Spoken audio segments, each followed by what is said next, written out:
What's up, everybody, and welcome back to this episode of the podcast. On this episode is actually a rerun.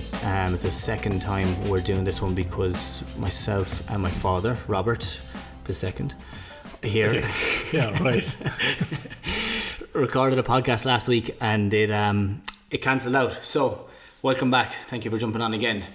How are you getting on? No problem. The money is going up now. It is. Things are getting expensive now for the second day. But what we're going to do is, for this episode of the podcast, we're actually going to talk a little bit more about Lyme's, I think, because on the last one we kind of tucked into the main subjects of travelling, moving around to different cultures and different countries.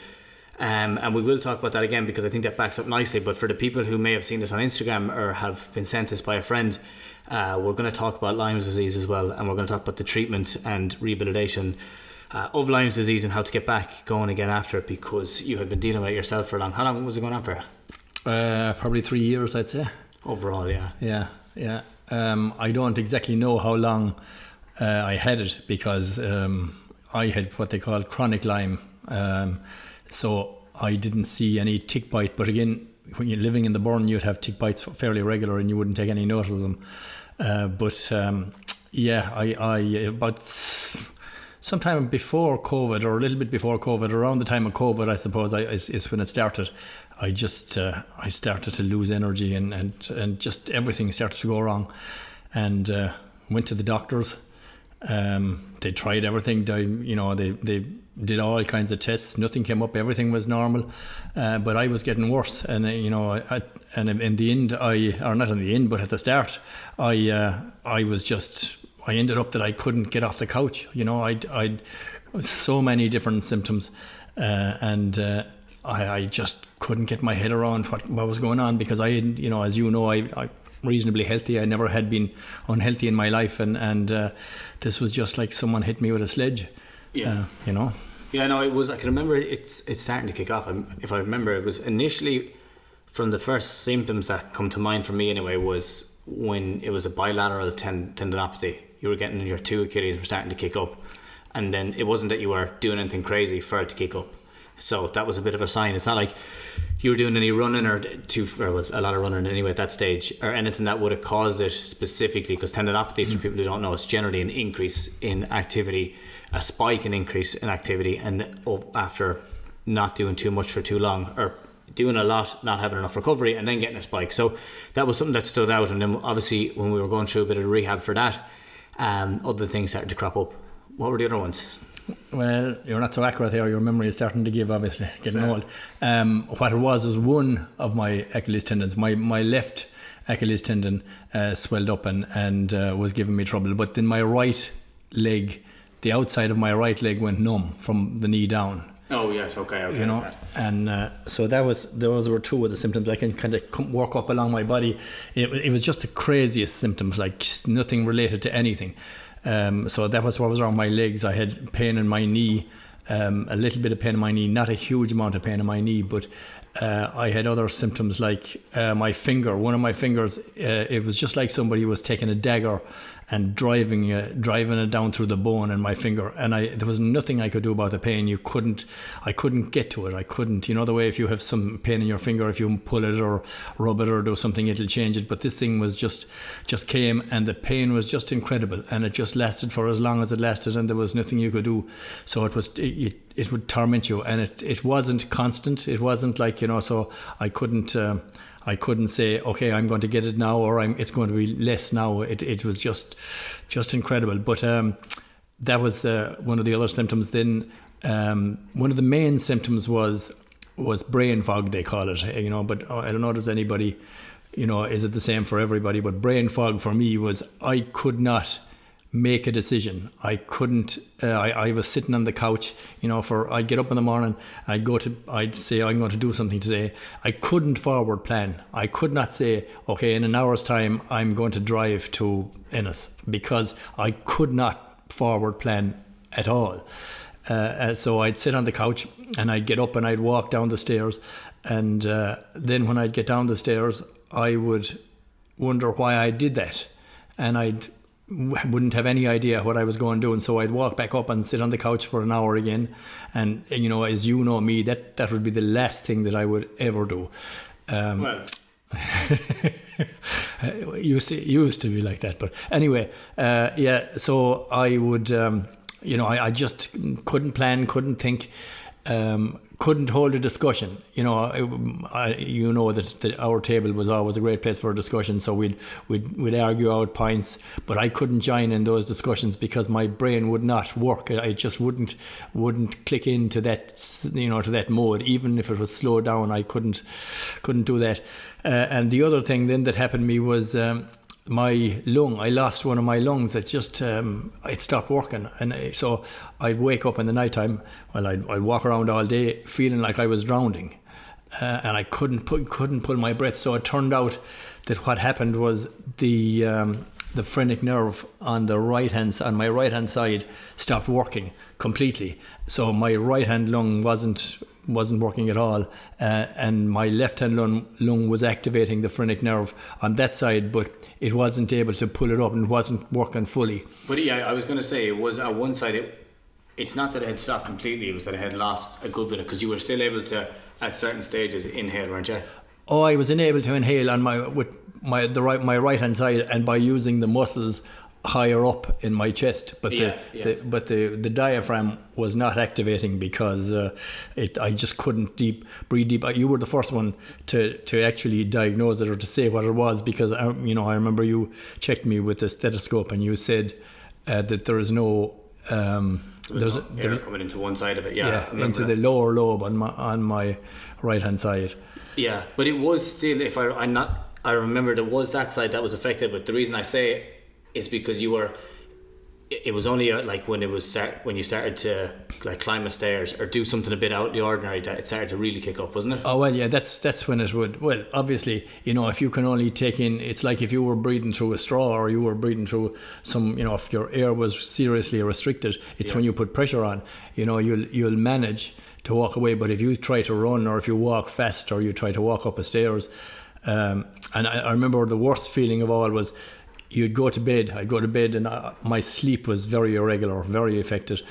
And when I'd wake up, or I'd be dreaming, I'd wake, the way when you wake up, if you're dreaming and you wake up, you whatever was happening in the dream that was scaring you would be finished.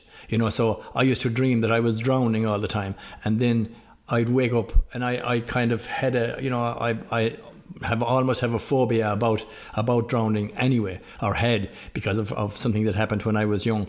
But so I'd be splashing in the water, and then I'd wake up, and when you wake up, you say, oh, thank God, it's not happening. I'm not actually drowning in a regular dream. Well, the thing about this was you would still feel like you were drowning. Yeah.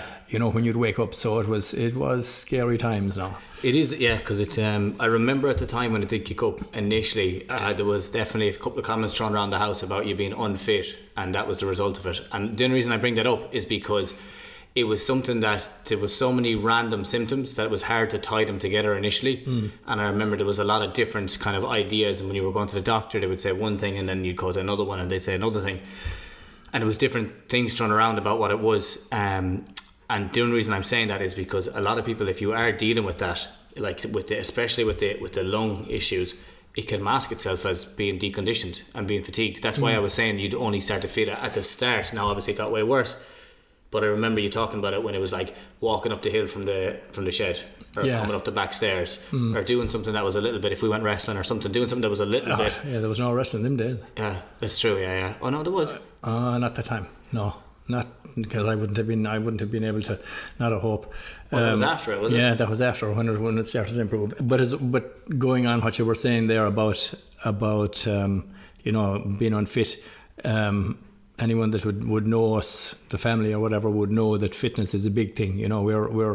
We try to keep in shape, and we give each other a hard time about it all the time. And the fact that I trained the boxing club and that, and was involved in sport all my life, it would bother me that I wouldn't be able to do that. So that there was a lot of stress involved in it, because if you go to the doctor and the doctor says, okay, you have whatever, appendicitis, whatever you have, then that's it, it's done. You say, okay, somebody you can take care of it or whatever. But if you go to the doctor and they say there's nothing really wrong with you. Your bloods are fine. Everything else is fine. That we can't find anything wrong with you, and you look like there's nothing wrong with you, and everybody else says, well, I don't know what he's complaining about, because it doesn't look like there's anything wrong with him. He doesn't have a high temperature. He doesn't have any of the symptoms of any of the issues that he's saying. So when I went to the doctors, they were saying, okay, well, the problem with your ankle is what you said, tendinitis first, and then the problem with your other leg is the stenosis in your back, because you're getting older and your spine is starting to close down and squeeze on the nerves. Yeah. And that was an old MRI as well, is what they're taking that from. Yeah. And, but, as you know, I wouldn't be one for if there's a problem, I'll fight against it and I'll try everything to figure out what's wrong. But then they were, so they were going to give me painkillers for my ankle and steroids for the other side, and all this medication. So I was starting to get worried, because I wouldn't be one, as you know, we wouldn't be people to believe in antibiotics or most. Well, that's a stretch. If it's needed, if they are needed. But there again, I don't think any of you have. You were the only one that ever had an antibiotic because you got sepsis from a cut. And staph and stuff. Yeah, but it's true. Well, obviously at the right time when things are needed. But in a general sense, unless it's an absolute necessity, we would try to look at as much as possible towards natural or cures associated with natural healing, let's say nature or whatever you could say. But yeah, in that case, with the MRI, that was an interesting one, because that had cropped up. It was maybe 10 years before that. And that was a shite diagnosis, I'm going to say, because the diagnosis for the stenosis in the back was given to you, wasn't it? There was no real issue at the time. It was just there was MRIs taken. Yeah, there was an MRI taken for something, some injury. This is before you were in the business, as we'll say, but it was some injury that I had gotten from, I don't know what it was from, but there was an MRI of my back done, and that's what they said, that this is going to cause you problems in the future. So, which is a crazy thing that they do for MRIs, which is absolute. Like to even say that they can predict that in the future. Like, I've heard people getting MRIs and a consultant saying that if you don't, you're going to be in a wheelchair if you don't get a hip replacement in the next 10 years and stuff like that, where it doesn't make sense. It doesn't make sense. And to be able to try to predict that, I think is crazy based off of an MRI. But I won't go down that road because I talked about it so much on other podcasts. But looking at I want to stick on the signs and symptoms, because when I put this up on Instagram last week, I said, is anyone here know anyone that's been dealing with Lyme's or who has had Lyme's themselves? And it was like a 70% of the people who voted on the poll had somebody who was dealing with Lyme or had Lyme themselves. It's becoming extremely popular in Ireland. It's even more prominent around the Burn right now, but I think it's in hilly areas everywhere. Yeah, it's very prominent in the Burn and Connemara. Connemara was kind of the first area that they said it was found. And I think the tourism were probably worried because of all the walks and stuff like that. So they were concerned. So it's something that people were kind of shying away from. Now, Lyme, it's not Lyme's, it's Lyme. It was named after a town in Connecticut, because I lived in Cape Cod for 10 years and it was named after a town in Connecticut. It was the first place that it was actually diagnosed, or it was noticed first. And there was all kind of people believed all kinds of different things, that it was something to do with a chemical plant that was close by, and it was this and it was that. But eventually, anyway, they nailed it down to coming from a tick bite. And it seems 70% of the time, if you get a tick bite and you get a red ring, they call it a bullseye rash around it, you have a serious chance, or you more than likely have contracted Lyme disease. It's what happens is when the tick bites you, it seems, he injects about 50 microbes into you, and they affect you in every different way. That's kind of the thinking on the modern thinking on it. Now, there's a book. I probably should go back and explain how I found out that I had Lyme. So I was going to the doctor, and as I said, they were treating me, or they were going to treat me for this and that and the other, but they couldn't give me a diagnosis of what was happening. So I wasn't inclined to take any of their remedies until I was sure I wasn't going to be the test. Yeah, and what were the three main symptoms? It was the lung, the brain fog and the pains, just the ridiculous pains that made no sense or had no connection to each other. You get a pain, as I said, in your finger, and then you get a pain in your arm for a day or whatever, and then you'd have your joints would ache. When you get up in the morning, your joints would ache. You'd feel like you had run or you had been climbing 20 mountains. It's just serious. And I know there's people listening to this podcast now. They're saying that's exactly, he's explaining exactly what it was, because I talked to so many different people at the time, and they said, this is what will happen, and that's what will happen to you, and you'll have this and you have that. But it seems everybody, or not everybody, but a lot of people have different effects because of where these microbes go in your body and what they affect. A lot of them affect nerves, but very often they affect some part of the brain. So the brain is going to say, dictate where the pains or where the problems are. But what happened with me was I went to, I said to the doctor, will you do these tests? They did all the tests. And then a very good friend of ours, you know her well, Robbie, I went to her. She's a faith healer or a spiritual healer, or whatever you'd call medium, them. Yeah, medium. But I just said, I told her. Well, I didn't have to tell her. When I walked in, she knew exactly that I was in trouble. She sat me down and she told me what my symptoms were. And so I said, now you've described my symptoms. I said, what's causing it? And she said, I don't know. I can't answer that question. She said, but she said, when I'm looking at you, she said, I can see you with your hands in a meal bin, feeding animals, and there's rats running around in the meal. So right away I said, oh God, it must be Wheels disease, So she talked about it and gave me whatever help she could, and then I went back to the doctor and I said to him, will you test for Wheels disease? And he said, okay. He said, and while we were at it, I'll test for Lyme disease. Now, this doctor, most, the other doctors, there's several doctors that I went to, and, most of them I found out after, didn't really believe in Lyme at the time, because this was 4 or 5 years ago, and there was no definite diagnosis. Now, thankfully, since then, things have changed a little bit, and they're starting to believe that it is prevalent and that it is an actual disease or an actual problem. Well, I don't know if it's they don't believe in it as much as they're not aware of it being around. Yeah, maybe that might be it at the time. Yeah, there was people with it at the time, that had been actually diagnosed with it. Yeah. But so anyway, he sent off the blood tests, and it came back, and he called me up and he said, yeah, he says, we have a diagnosis. You have Lyme disease, he said. So I shouldn't have been probably, but I was delighted. At least we had a diagnosis and there was something that I could do. But the prognosis wasn't great. He was saying that more than likely the antibiotic, we'll give you antibiotics, and more than likely they'll cure it. But when I read up on it, people with chronic Lyme, usually the antibiotics, or sometimes the antibiotics, didn't work, and if they didn't, it was a case of living with it. So I hadn't any intention on doing that if that was at all possible.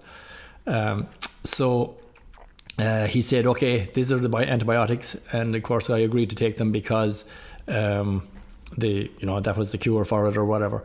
So I took the antibiotics anyway for 6 weeks and no changes.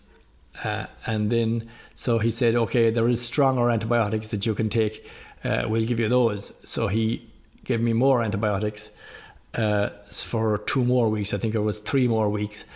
And I could see myself deteriorating fast because the brain fog was getting worse. I couldn't, I was at this stage I was nearly debilitated. I was finding it hard to do anything.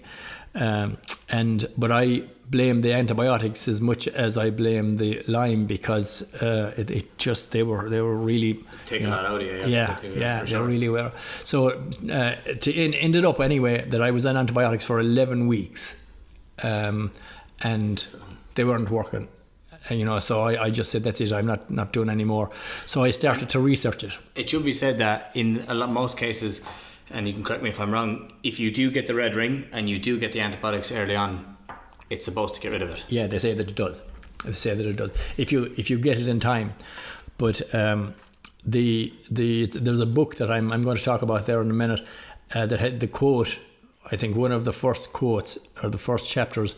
It's a doctor in America that got Lyme disease, and he says, if you have to think about Lyme like rats in your closet. He said, if you have a wolf at the door of your house and you take out a shotgun, you'll kill the wolf. So, you go on the antibiotics, you'll kill the wolf. But he said, if you have rats inside in your closet and you take a shotgun to them, more than likely you'll do more damage to the closet than you will to the rats. Which is a very good point. And that's kind of the way it seems that it works. Well, with my experience now, I'm not saying that, everyone has their own experience, and I'm not saying that mine is that I have an answer for how to cure Lyme or anything. I don't.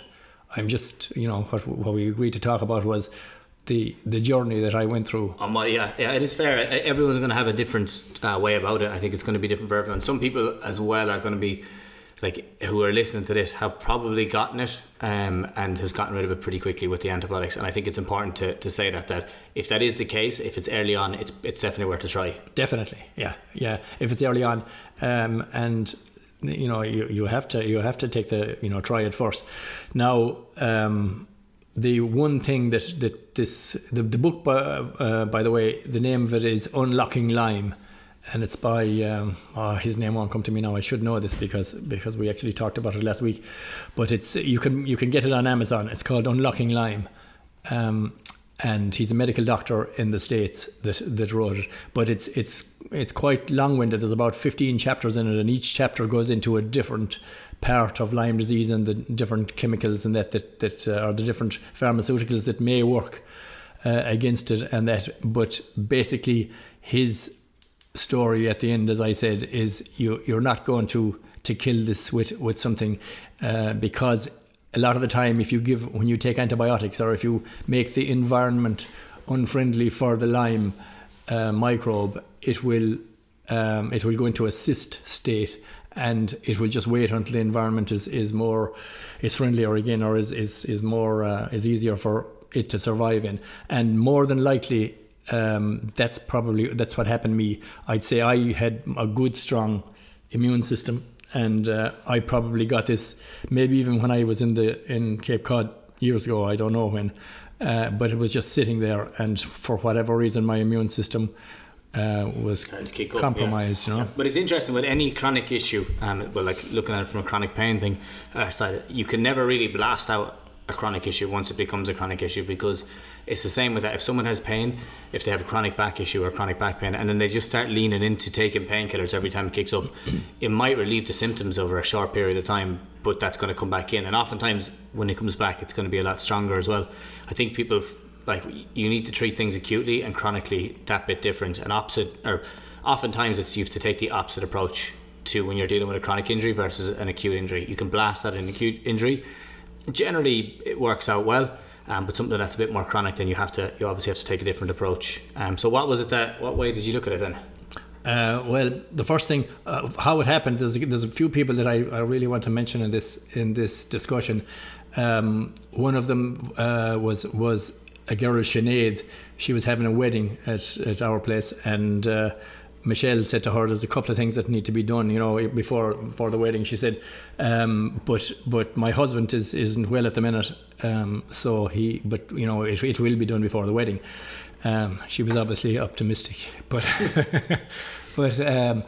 this girl said, "What's wrong with him?" And Michelle said, "He has Lyme disease."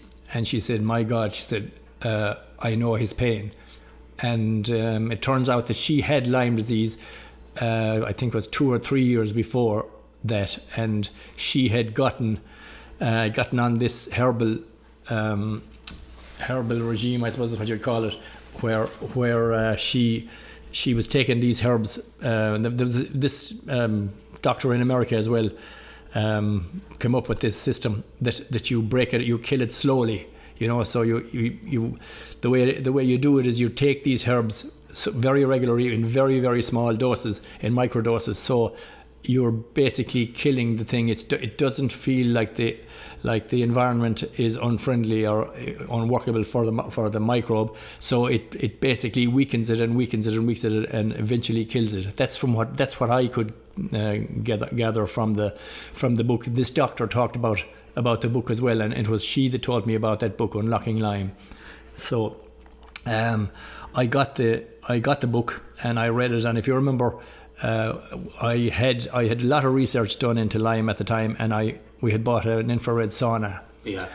So every time I went into the sauna, I did find that the sauna helped. You know, it did. It lessened the symptoms, and every time I went into the sauna, I read this book, and I eventually read it all. And as soon as well, when I was halfway through it, Michelle found this company who were supplying this herbal remedies or whatever. It was like how many of them was in it? There must have been 20. And they weren't crazy herbs either. They were. No, they were very, yeah. What were they? A lot of them were just herbs that you'd be taking anyway, like parsley, garlic, coriander, different, and some of them were from the Amazon. Just different. It was just a load of different herbs. Now, if you want, I can give you the book or whatever, and you can put it up. I'll drop a link to the book. Put a link onto it, or not even yet. But the herbs, it'll tell you what herbs. But this company had it all put together, had all the herbs put together, and you took 5 drops of this and 4 drops of that, and whatever in a glass of water. But the most important thing that it said, and I would have to agree with it, was to drink. You had to do this 4 times a day, and you drank water with it all the time, and you had to keep hydrated. It's so important to keep hydrated, because you don't feel like when you have Lyme, or when I had Lyme, I didn't feel like drinking water, but this forced me to drink it all the time. So it kept you hydrated as well as everything else. And it changes as it goes. It tells you what to do on week 1 and week 2, and then week 52 and week 152. It has exactly what you do on it. So it's regimental. Now, it's not cheap. Do you remember what it was? I don't know. I think €50 a month, 100. It's more like it was like maybe €250 a month. Yeah. So probably maybe up on €10 a day, which is a lot. Absolutely, yeah.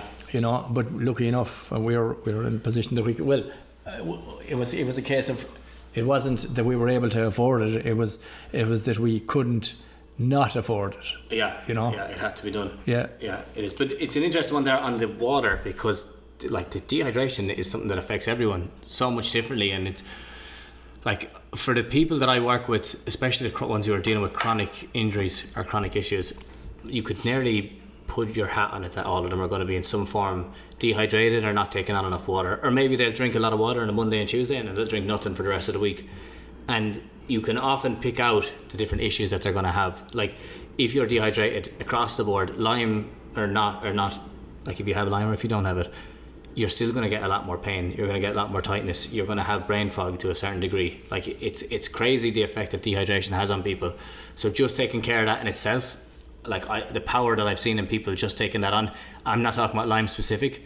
I'm talking about if you're dealing with a chronic or recurring injury at all, I would be looking to try and increase your water intake on a day-to-day. Yeah, like I remember you saying that a couple of times about how much it affected you, the water specific, that if you hadn't drank enough water the day before, that you'd feel it the next morning. Yeah. Now I kept a log of everything. What I started to do then was, first of all, I remember the first day I decided that I was kind of going to take this on head first or whatever, and so I said I'm going to go for a run. So I went out the door of the pub and up the street, and there was telegraph poles every 40 metres, because I counted them 1,000 times. And I got to the first telegraph pole walking. I couldn't run. I got to walk to the first telegraph pole, because, as you know, we live in the Burren there, and there's a hill straight across from the pub. So I got to the first telegraph pole, and I just couldn't go any further. So I turned and walked back.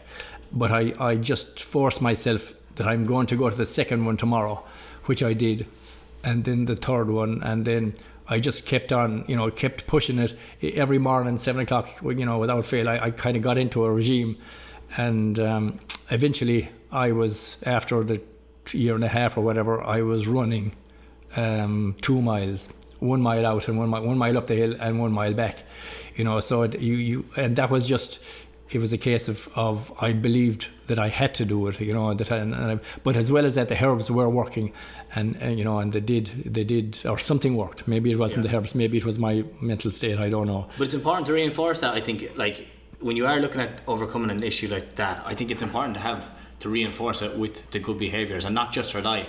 Like, if you are feeling sick and you take your antibiotics, that doesn't mean that once you finish up your antibiotics that you shouldn't take fermented stuff. Like, in terms of, like, I think people need to start reinforcing that on top of what they're doing already. And there's a conscious element to healing as well that many people miss out on, and I think it was that it's the name is gone from me now, the exact doctor of the guy who used to use a technique in hospitals where he got them to say every day in every way and getting better and better, because the conscious element to it, supposedly at the time, now the research is obviously up and down, it's a little more flaky, the research back then, in terms of its controlled, but by using that they were able to get people to reduce the hospital stay overall, was basically the idea behind it. And there's no harm in saying that. I think it's important to look at the mindset side of things and the consciousness side of things, and when you're looking at the running, obviously it will make you, there'll be a knock-on effect of the, how would you say it, there's a knock-on effect of the good behaviours that you do, and whether that has a conscious impact on what you're doing or not, I think that it's important that if you're going to be taking something, if you're looking at a regime, if you're looking at rehabbing any injury at all, trying to reinforce that with other factors of where you're, like, as you were saying, going for a run, going for a swim, doing the sauna, doing these other things, because it does have a huge effect on your mental state, because it puts you in the state of you're working on yourself and you're trying to improve, as opposed to just relying on something else to help you. Yeah, I think John Kehoe wrote the book. Wrote the book, yeah. That's it, because that's I practiced that because I probably gave that to you when you were 13 years old. I'd say 13, yeah, definitely. Yeah. So I would, as I ran, I was telling myself that I felt better, even though I knew that I wasn't feeling better, that I was, but as I walked, or as I said, for the first few days, I was telling myself every day, I'm getting better. So if you believe that, it's a lot easier. If you're telling yourself and someone is telling you that you're getting better all the time, it's easier to believe it. So if you hear it out loud, if you actually say it out loud. Yeah, and then with the belief, you're going to reinforce, it's easier you have more motivation to reinforce the behaviours. That's the point that I'm trying to make, is that, like, if you say it out loud and if you have the conscious effort of it, as well as you're doing the things in the background, you will be more likely to go to bed at the right time. You're going to be more likely to get up at the right time. You're going to be more likely to eat healthy food, because it's top of mind and it's conscious all the time. I think that's something that people miss out on a lot. Yeah. But as I said, as things progressed, I started to believe it myself as well, because it's very hard when you can't think about what you're going to do tomorrow, to believe that you're actually getting better. And that didn't come back for a long time. I had serious issues with forward planning. So the brain fog was one of the last things to come back. So yeah, with the diets and injuries. So after that, you built up the exercise tolerance. I'm going to say that your aerobic capacity was probably shite anyway before you started. I'm not going to say that it was the fittest in the world, but let's say you start building it up there. That's coming right. You're seeing the improvements. You're seeing the improvements with exercise anyway. Do you ever push it too much in the exercise? What were the kickbacks to that if you pushed it too much? You didn't. I probably didn't push it too much. Well, if you remember back, what happened was with the breathing, that you put me onto a book about breathing, and you explained all about the breathing exercises and all that. So I would do them as well. So that, and you explained to me that the phrenic nerve, or that any nerve, I think, grows back at 1 millimeter a month. A day. A day? Is it a day? Yeah, a day. Okay. 1 minute a day. On average, when it's being worked on. Yeah. But the phrenic nerve is a very long nerve, so it goes all down the side of your body, as far as I know, into, I don't know exactly how long it is. You might know more about it, but it's big. Yeah. So it was very slow. But the fact that I was forcing the breathing, I'm not going to say that it was easy. No, it wasn't a case of I felt better. I did it yesterday, so I felt better today. That that wasn't happening. And as well as that, as I said, I kept a log of how I felt every day. I'd score myself out of 1 to 10 how I felt, and I started to notice a pattern. Now this is kind of crazy, but I started to notice a pattern that every 28 days, so on the moon cycle, the moon cycle dictated how I felt. So I don't know why that was or what was going on there, but for me that happened. So, and the funny thing was, you'd expect that when there was a full moon, you would either feel best or worst, but I felt worst at the new moon, at the moon that you couldn't see, this isn't, it's not just coincidence, because I kept this blog for 18 or 20 months, and or this log, and you can see it. I could tell you, you wouldn't have to, all you have to do is look at the spikes in it, and because I drew a chart of it, and if you look at it, the spikes were always, or the low spikes were always on the new moon, whatever that's about, I don't know. Yeah, and actually just a point to go back, because you mentioned the breathing side of things, so it's important just for anyone who is dealing with those type of issues. The book is Oxygen Advantage by Patrick McKeown, and the main ones that we were using from that book specifically, well, we were using the diaphragmatic breathing, where you're just inhaling, holding and exhaling, but it was the breath hold specifically. And the idea of doing the breath hold specifically is when you're trying to work on a nerve, you have to have a task in mind. So if you look at somebody who's had a stroke, you can't, and they've lost their ability to walk, you can't just get them to start doing leg extensions in the gym where they build up the quad muscles, because there's no relation to that. When you look at what happens in a stroke, is somebody gets there's damage in the brain, and the area of the brain that coordinates the movement is affected, so you have to retrain that. And what will happen is the brain itself is really good at figuring out other ways of working that area. So if you just do the leg extensions in the gym where you're sitting down building quad strength, it doesn't work. You have to instead look at doing something like a sit to stand, where they're sitting down and you're practicing the movement where they stand up, because it needs to be task orientated or the body won't prioritize fixing it. So the reason I say that is to bring it back. The reason that we gave you the breathing exercises of what they were with the breath holds and walking was because that's more of a task orientated movement, which will activate the nerve better, and it will be a higher priority for the body to keep the nerve and to heal the nerve. So that's the reason that you do the breath holds, and that's why you do it with movement. So it is task orientated stuff for anyone that's dealing with a nerve injury or a neurological issue. It needs to be task orientated. But to go back from that and to continue on with what you were saying, so we were doing the exercises, you were building it up, you were building up the breathing took ages. Oh yeah, the breathing was probably the last thing to come back. I'd say my lung is 100% back now.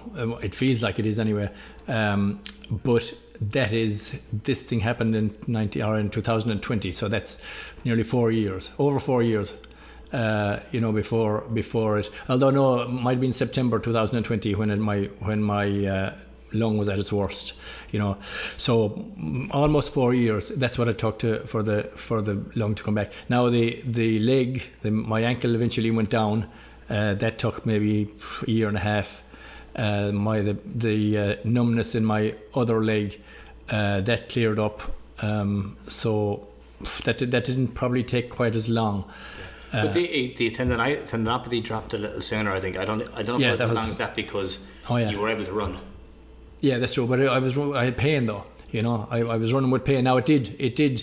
There again, it would flare up on those. When I said that's how I'd kind of diagnose how I felt was by how much pain I had or how much swelling was in my ankle or whatever. It's when you're in it, when you're sick with any, I suppose it's the same with anything, you focus completely on the sickness and on your body and that, and once it's gone you say, oh yeah, I remember that, but you forget it, although it's hard enough to forget how it was, but you don't, it's not an everyday thing. So people that are listening to this that have Lyme, there is light at the end of the tunnel.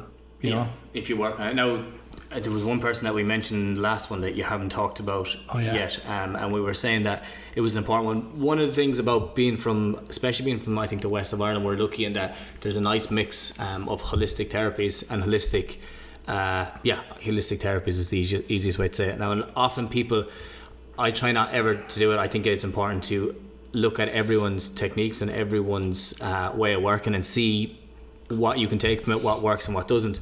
But there's a huge aspect of it around us that you have the spiritual element of it, and I think that's missed out in a lot of other parts, especially when you're looking at in college. It's never ever spoken about. They talk about the biological, the psychological, and the environment, which is the biopsychosocial, but they never bring up the idea of the spiritual and how that can actually impact it as well. And I think it's important because there's a reason that it's there. There's a reason that Chinese medicine always included it, and then for whatever reason now that it's harder to measure, I feel that people have kind of put it by the wayside. But if you're looking at it, it's in quarters. You have your cognitive, your physical, your psychological, your emotional, or your, let's say, your environmental, and then the spiritual side of things.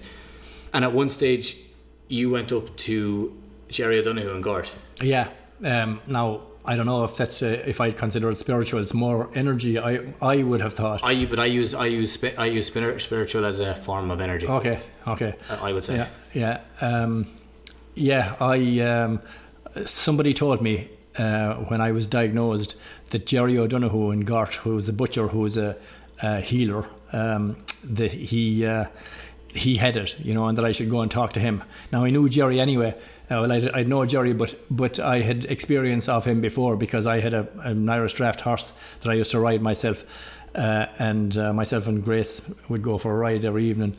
But I went down and tacked him up this evening and got up on his back, and he sent me into the sky, and I just could not understand what was wrong with him, because he seemed to be completely normal or whatever. And I put my leg back in the stirrup again to see, get up again, and he bucked and leapt. So I knew there was something wrong. So then I think it might have been Pat McCormack said to go to Jerry, that Jerry had that he did that energy divining or energy correcting I think there's a Wednesday evening in Kilbeckety. So at the time I called him up and he said, yeah, bring him up. He said, so I brought up the horse on the Wednesday evening, and Jerry took him out of the box, and Jerry came out along, and he got a brass rod, and he walked over to the horse, and he took the horse by the reins. Maybe I had the horse by the reins, I can't remember, but he walked down along the horse with the brass rod about 4 inches over his back. And when he got down just past the horse's withers, past his shoulders, the horse flinched, and he continued on down along back, his tail, and checked his legs and whatever. And then he said he has an issue with his back. And I said, yeah. And he said, yeah. He said, so he took the reins off of me, and he caught the horse by the tail, and he adjusted it and moved the horse around a little bit. Didn't seem to do an awful lot now, to be honest. But he said it'll take him 3 or 4 days. Don't ride him for 3 or 4 days, he said, but he'll be fine then after that. So after about 5 days, I took the horse out, tacked him up, and I was nervous, I'll tell you. But I put a leg in the stirrup, and not a bother on him. So I sat up over his back, not a bother, and the horse never had a problem after. So I knew that, if it's one thing, in my belief, if you heal a person, it could be that their brain is telling, or their mind is healing themselves or whatever. But this horse, as far as I know, he didn't know what a brass rod was for. But it's an interesting one as well, because that idea of the brass rod, the first time I came across it was the water diviner with the council. Oh yeah. They came down to the house. And obviously you kind of hear about this idea of the energies and all that, and when I mentioned the spiritual side of things, I think it's easier to describe it as energies, because it just makes a little more sense and it's easier for people to understand. But if you ever look at a water diviner, they're able to walk over ground with 2 brass rods, and as soon as they cross water underground or overground, the brass rods will cross. And it's a really interesting way of finding a leak in a house. I think that's what he was doing, wasn't it? He was finding a leak in the house for this one. So I had experience with it before with Reiki. For anyone who doesn't know anything about Reiki, it's a very, very interesting healing technique out of Japan, and it basically looks at the aura and it looks at the energies of the body, and it's something that really interested me, because when you go through college, they really leave out the fact that there's a possibility that even could be there. But for the last couple of 1,000 years, there's been so many healers, and there's so many, obviously, snake oil salesmen as well, but at the same time there's a lot of people who can do a lot of good work with it, and I just find it so interesting, that side of it. and how so many people can just ignore it and leave it out. But there's definitely merit to it, and I think in the next couple of years, 10 to 15 to 20 years or whatever, that I think we're going to find out more about it. But it's hard to measure it. It's very hard to measure it using the standard measuring tool of what they use now, scientific measuring tool, unless you look at like people who can come and go, because there's psychological aspect to healing as well. But to go back to it, what happened then after that? Yeah, so I called up Jerry, and I said, Jerry, I'm been diagnosed with Lyme disease. And he said, oh Jesus, he said, yeah, he said, I had it.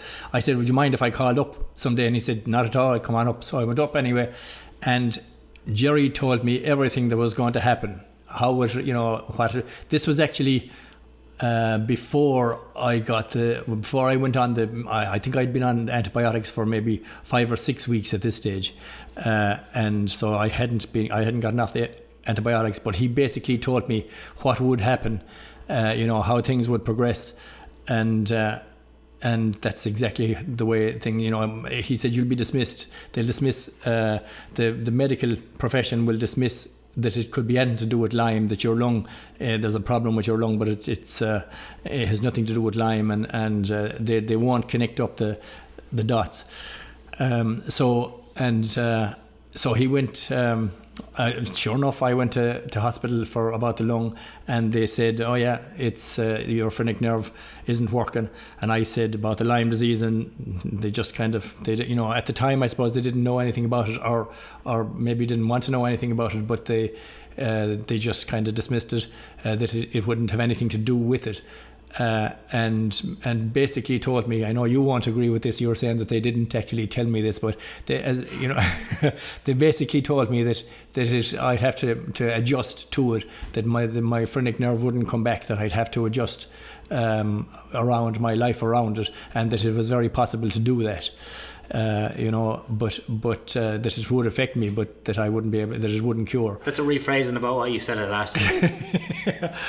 The last time it was said that they told him that it wouldn't heal at all, and that was it. You were done for a kind of way.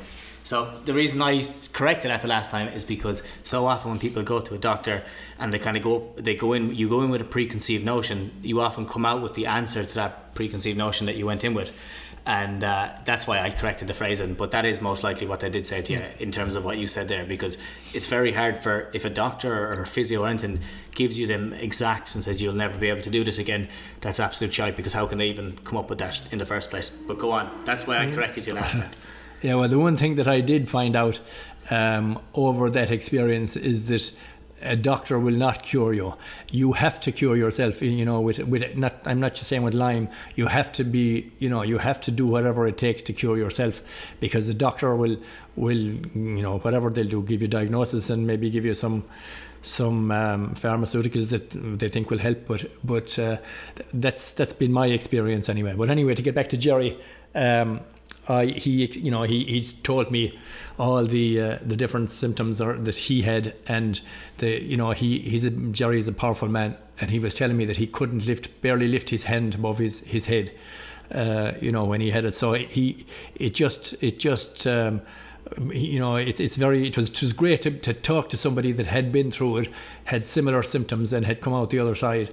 And that's as we discussed, Robbie, anyone that wants to talk about Lyme disease or wants to talk about my symptoms, I have no problem anytime answering people, if they want to call. But so Jerry, anyway, he the one thing that he did say to me, he said that I don't know where he got it, or he's kind of a medicine man anyway, healer. He said to me about lichen in the burn. He said you can get this you can make up this cure from lichen. So what you do is you take the lichen off the mostly whitethorn trees it grows on, and you make what do they call it of it? Where you put it into. No, you put it into alcohol, tincture, and you put a couple of drops of it in the water when you're doing. So I did that, and eventually I ended up instead of doing that, I just ended up eating it, because I was running out past so much of it every day, or walking out past it at the start, that I just eat it off the tree. Just really quick, do you remember how to make it specifically, just so if anyone's listening to this could look into making it, or what it's called? It's how you make it is you pick the lichen and you put it into a bottle, and you put you get vodka and you pour vodka over. I think there's a fairly standard way to make a tincture. Okay. So like in tincture. Yeah, and so you leave it, you turn it for whatever many weeks, and it doesn't take that long. I think it's 3 or 4 weeks, and anyone can make it. You can get there. If it's in the burn, you could bring home a bag of it in 2 hours. And that would make enough for 1,000 people. Yeah. So it's easy to come by. And the funny thing that from we've discussed this before about if something is proliferate, what's the word? Proliferate, is it? If it's when something prolific, is it? Yeah, prolific in an area. You often find that if there's a problem in an area, that nature always takes care of its own. There's a cure right beside it. It's like we often talked about the nettle and the dock leaf. You get a nettle sting within a foot or a yard of the nettle. There's a dock leaf growing to to take it out. And the yin and yang, I suppose, is what it is. But anyway, yeah, that was one of the things that Jerry told me to do, and I continued on with that. And then I went back to him one day, and he said that I went back and asked him would he just basically divine me, divine myself. So he got the brass rod and did that. And I don't think I told him at this stage that I had a problem with my lung, but he said there's no issues with you, except there's something, he said, about halfway down your back. He says there's something there, and I think I have cleared it. So I'd like to say that I felt better after, but I didn't notice any difference. So about maybe 3 weeks or a month later, or maybe even 2 months later, I went back to him again, and he checked it again, and he said it's practically gone, but there's some little thing there still. And now I have to say, after it, I felt better.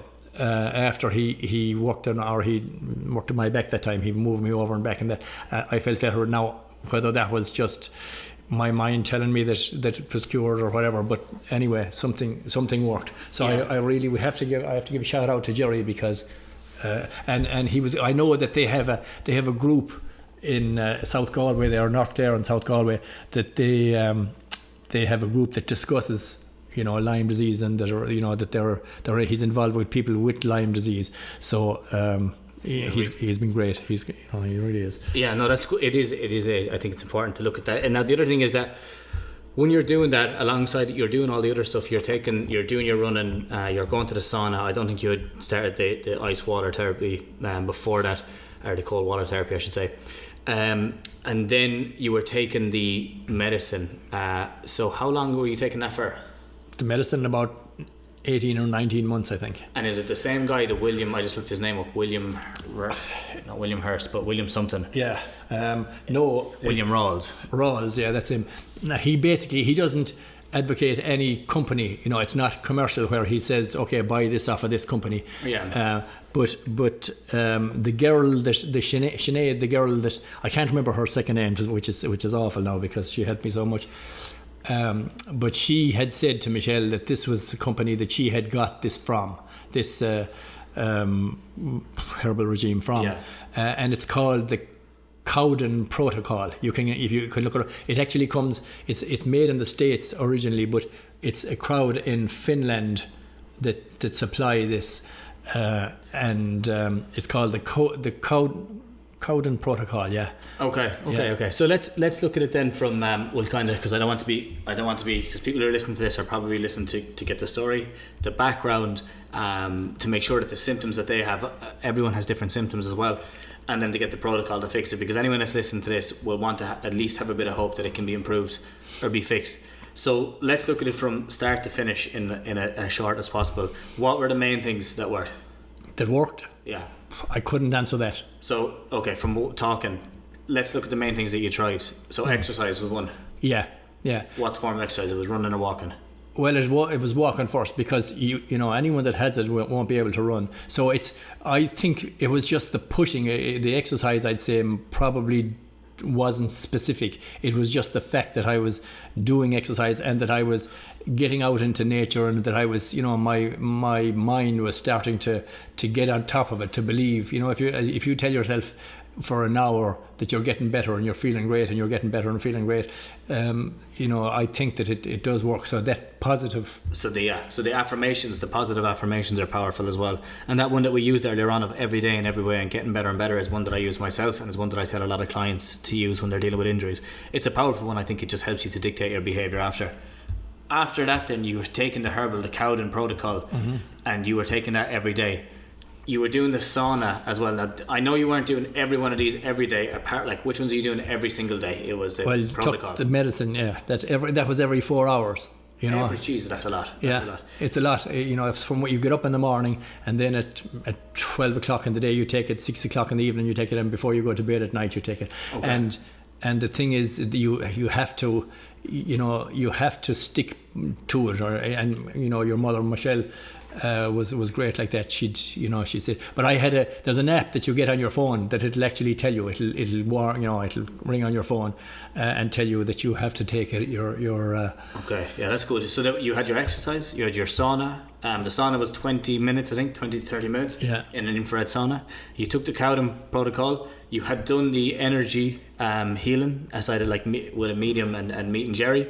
You'd done that. You were doing breathing exercises at the same time. And the breathing exercises were as simple as hold your breath and walk a certain distance. Then try come back, hold it, and try increase that. And it's Patrick McKeown, Oxygen Advantage. It's good for anyone who's never read it. It's definitely worth looking into. The other thing then is Mind Power is the name of the book by John Keogh. That's a really interesting book. You don't need to have Lyme to read it either. It's an excellent book about Mind Power into the 21st century. Mind Power into the 21st century. It's all about, you could say it's actually about the law of attraction in a lot of ways, but it's also about looking how you can use power of your mind for healing and for developing skills. That's a really, really good one as well. I'm pretty sure with the tendinopathy, it was just basic stuff like calf raises, going for walks. It was the exercise that you gave me. It was pretty basic stuff for that, just to get it right. And the hydration was another huge one, wasn't it? Yeah. The hydration is probably, that's actually, if you want to say the first one is hydration. That is the most important one in my. It's so important that. But if you're on that herbal remedies, you have no choice but to take the hydration. Yeah. And one other thing that I used to do is about hydration. I'd go and I'd drink 2 pints of water.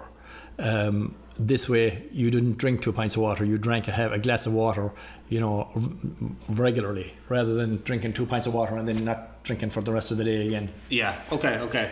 So you have those. I'm trying to think. Is there anything else then that you were doing? You took that solution. Were you drinking that for long? The stuff on the whitethorn? Well, I put it into the water for probably the 18 months. Well, actually, no. I did that maybe for 7 or 8 months, but then.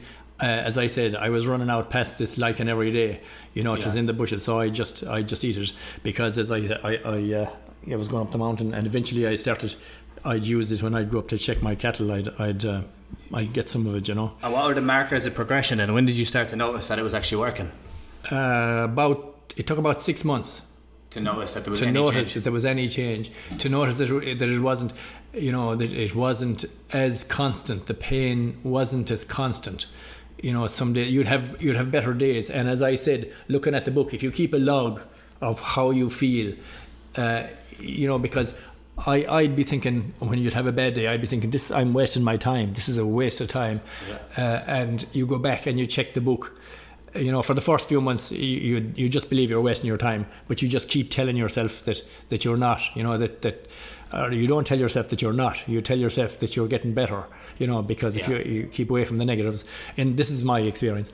But so then after that, I would check the log, and I would see that the lows weren't quite as low.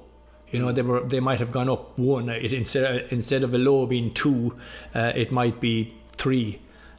For a couple of months. And the next thing, then the low would be 4, and the highs would be getting. Yeah. Now I couldn't say that the highs were anything to do with the moon. So I couldn't, but I can definitely say that the lows for some reason were.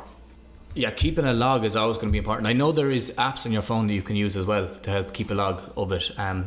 But to not go on too much longer, I want to make sure that we keep this concise, that people can listen to it. And if anyone is listening to this and someone who has it or someone who's feeling these symptoms, it's definitely worth sending on this podcast to them as well, to get a better understanding, because if it can help someone else to heal it, it's a fairly distressing disease. And in fairness, looking at it from a family aspect, this actually could be an interesting question to go down for a second. When you're dealing with it, it's from an outside perspective, the symptoms aren't as visible. You know, like you can just see that your mood is up and down, that you're a bit more pissed off, that you're a bit more fatigued some days. What are some things that you would say to people who maybe they're not dealing with themselves, but they're dealing with a family member who has it? That's the family is the one that suffer really, because you know, Michelle would sit there. But the good thing about it was that she talked to this girl earlier on, and this girl explained how what happened and what she went through. So she understood probably more than me about it first, you know. But if you look at somebody who is just just not getting involved in conversation and just doesn't seem to be interested in anything, but doesn't have any symptoms and is complaining about pain, and you know, if somebody, there's people that complain all the time, well, that's what you end up doing. You end up complaining about pain, and you get ratty because people are saying, oh, no, it doesn't look like there's anything wrong with him to me, you know, and wouldn't you just kind of get a bit, you know, some of it could probably be seen as depression. Now, not that I have much experience or any experience with depression, but it looks like somebody who just has no interest in doing anything and has just kind of wants to chill out and get away from people. Yeah, you know? But you're going to have, with anything like that, you're going to have, like with any chronic issue, there's depressive episodes.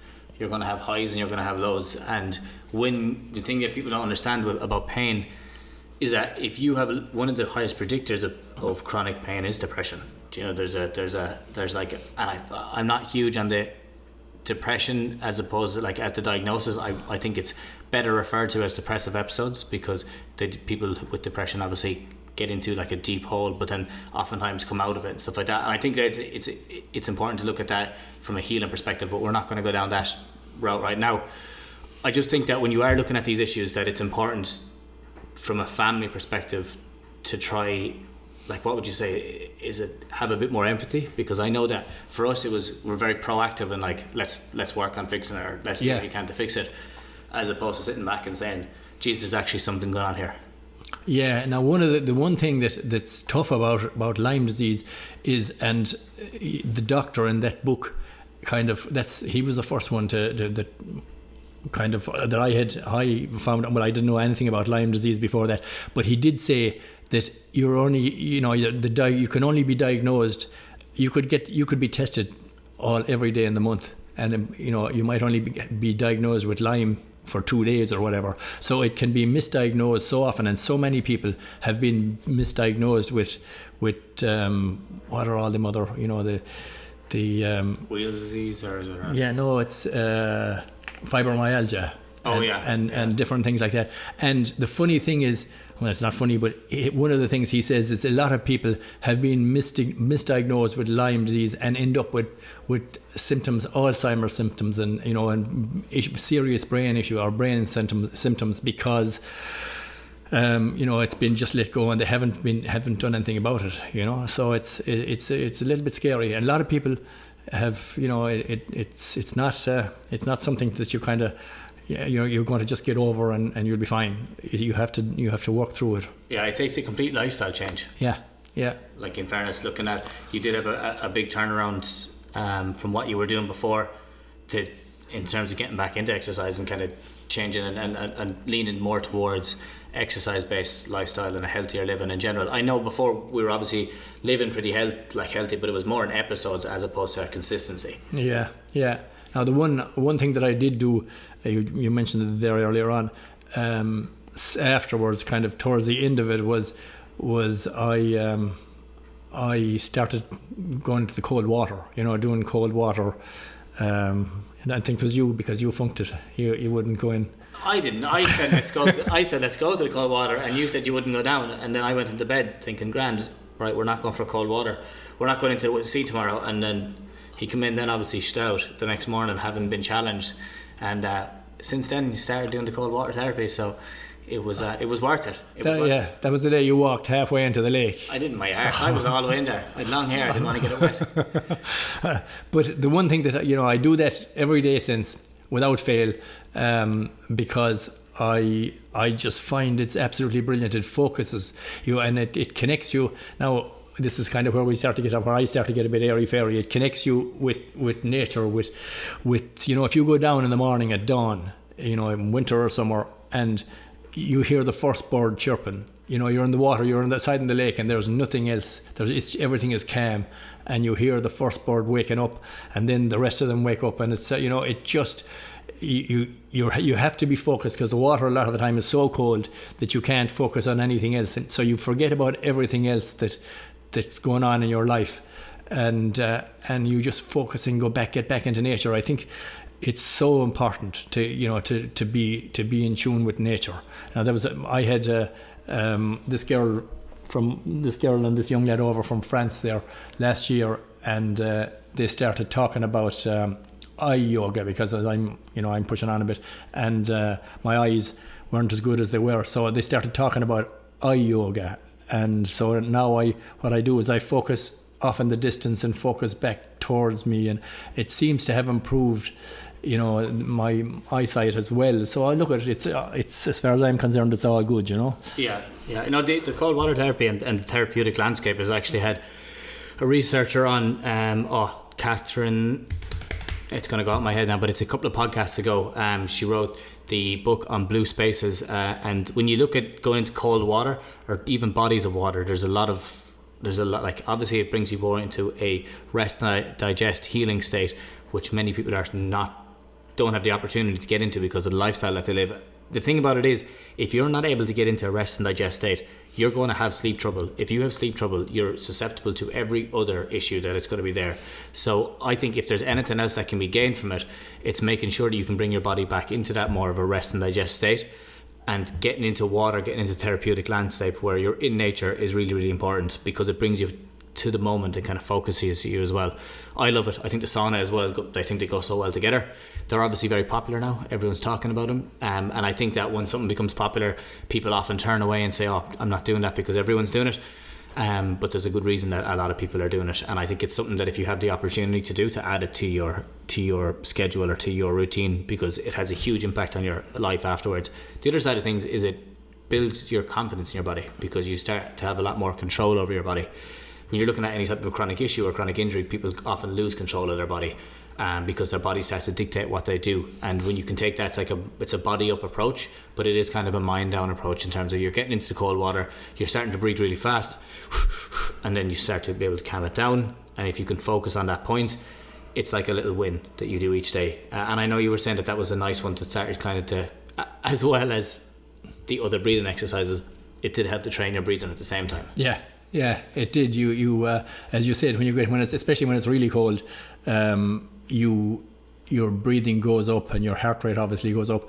But once you get in there and everything calms back down. Now, I was talking to you about, I've been reading up a bit on vibrations and about humming, at different frequencies and all that. And I find, this is just my own experience now, that I find it really calms you. And the one thing that you can do, it doesn't make it like, I've been in the water when it's been 1.5 degrees and breaking ice, 4 inches of ice to get into it, and if you stand in the water and hum at a low frequency, I find that you can actually tell your body that you're getting warmer. You I don't know how that works or what happens, but you actually believe that you're getting warmer. So it's no, you actually enjoy it. Yeah, well, enjoy is a stretch, but you definitely you feel better doing it. I know they in the Oxygen Advantage, and obviously Wim Hof has a different way of looking at this. He has a way of making your body more alkaline so that you heat up, and there's ways of doing that.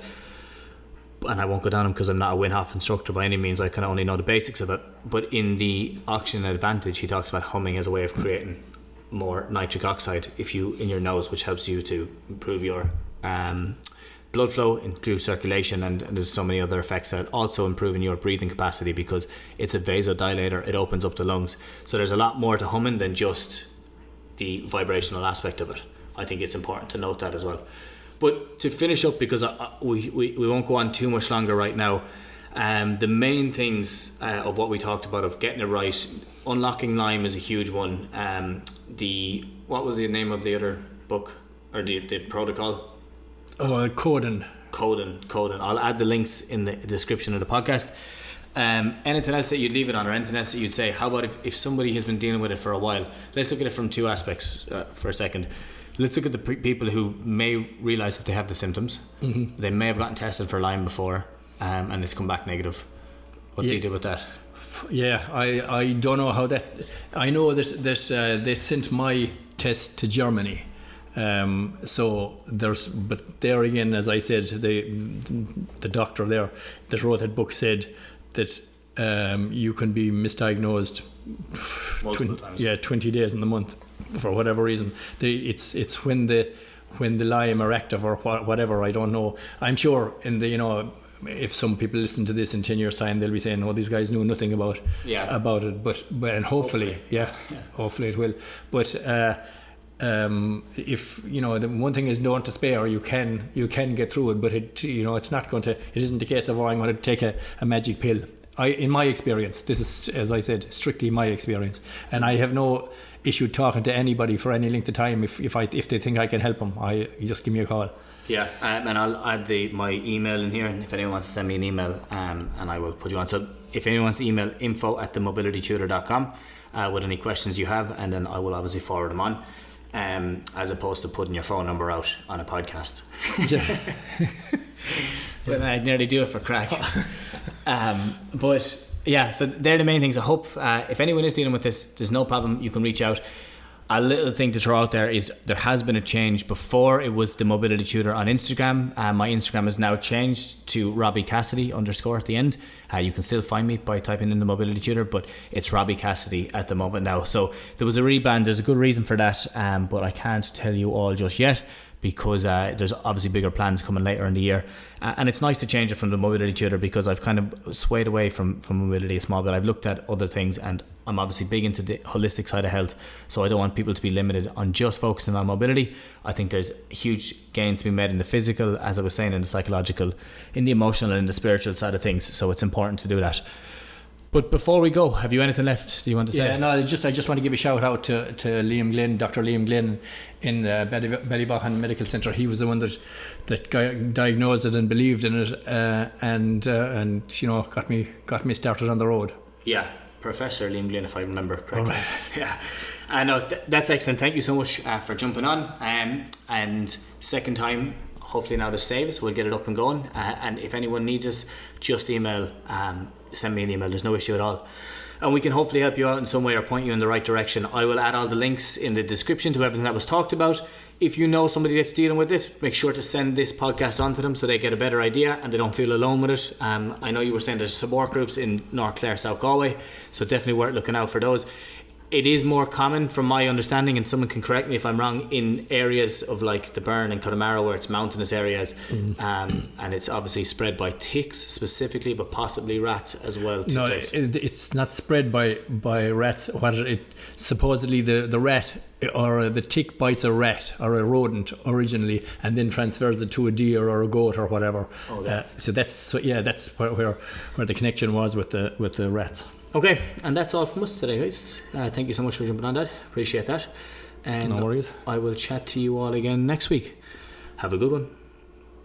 Really quick message here at the end, just to say that the Back Pain Back to Exercise group is going to be starting back on the 25th of March. There's only 30 places. It's limited to 30 places for this next cohort. And if anyone is interested in that, I'm going to add a link to it. If you don't get in this one, you can definitely check out the link and you'll see which other ones are going to be available. It's for people who've been dealing with back pain, long-term chronic issue. Now they are fearing back pain a lot. They also have a bit of anxiety. The pain is restricting them from exercising or living a healthy, active lifestyle. And it's within the group, we talk about the holistic side of things. We go in, we do Q&As, and we do a live training each week where you can talk to me one-to-one on that live call, one-to-one with the group, let's say. We go into detail on your issues and we can answer all your questions. It's a 10-week course, and we've had huge results so far with people getting back. PBing on their deadlift, getting back into the gym, getting back into gardening, running 5Ks, running 10Ks, running marathons. So it's been a really successful group, and if anyone else is interested, just check the link in the bio.